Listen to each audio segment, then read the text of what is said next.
Look, every funnel has the same leak. You spend money to drive traffic, a lead fills out the form but doesn't qualify. But the issue is that you already paid for that click. You already paid for that lead, but that lead went nowhere. Most agencies don't do anything with their disqualified leads, but I treat it like a next offer. I was just speaking with an agency owner in our pay per lead community, and what they do is they only send the qualified leads via SMS to their buyer. So imagine an AI sends a text message to their lead, has a conversation, make sure that lead is qualified using AI SMS, and then sends those qualified leads to the buyer. And the ones that don't get qualified through the AI SMS never get sent to any buyer. In this video, I'm going to show you a few different strategies on how you can make more money from your disqualified lead. Cool. One thing you can do right off the bat is number one, show them other offers. So this is one thing I realized is that there's a lot of leads that come into our funnel that don't qualify for our buyers. So we do MVA, motor vehicle accidents, and for example, our buyers need to make sure that these leads aren't working with the lawyer already, they aren't represented, they aren't at fault, that it was less than a year. So there's all these different requirements, right, for MVA. The issue is that if they're not qualified for our buyers, these leads were going nowhere. So we're already paying the ad spend, we're already paying for the click, but they're not going nowhere. So number one is you can show them other offers. So we started doing this where we already know they're not disqualified. We already know we can't sell these leads for top dollar. So at the end of the funnel, we just start showing them these other offers. Hey,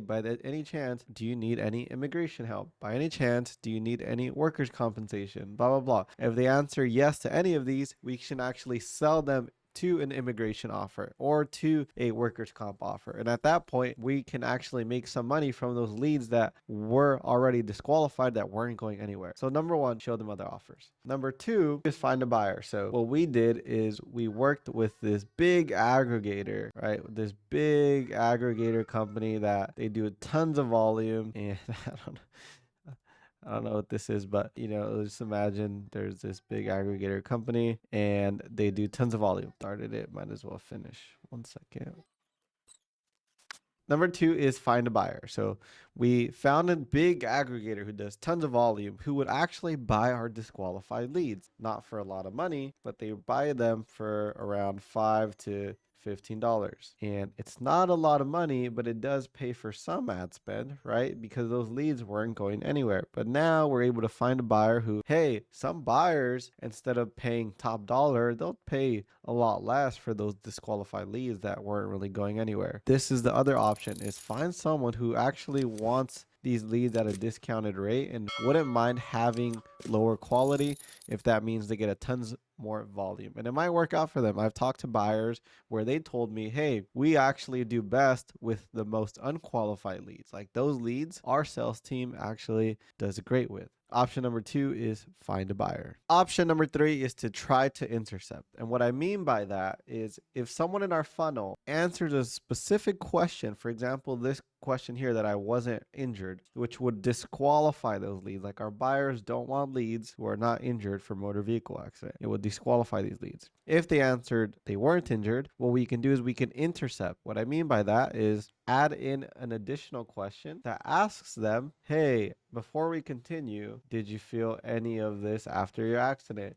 My neck's hurting, my back, my head, this, that, just to make sure that their answer, they need to rethink their answer here. Or maybe they clicked on it by accident because they're going too fast. As a double check to make sure that's really their answer, right? So at this point, it's going to be like, oh, are you sure you didn't do this or this? Actually, yeah, some of this actually counts. So we do this across our entire funnel where if a lead answers a question that would automatically disqualify them, we give them an intercept or follow-up question just to make sure and double check that that is indeed their answer. And I'll pull some data on this pretty soon, but we've seen some good early results with this on making sure that the answer that the lead is putting is their actual disqualified answered. So these are the three things you can do. Show them another offer at the end of your funnel. They're already disqualified. You're not going to get any money, really good money for it. Number two, find a buyer who will actually buy those leads for you for pretty cheap, but at least you're getting some money to recoup your ad spend. Or number three, try to intercept. If they answer a question that will disqualify them, try to ask them a follow-up question if they answer that to make sure that is indeed their answer. Those are three very advanced tactics that you can apply to your pay-per-lead agency to make more money from those disqualified leads. If you like this video, make sure to subscribe, but also go check out our free community.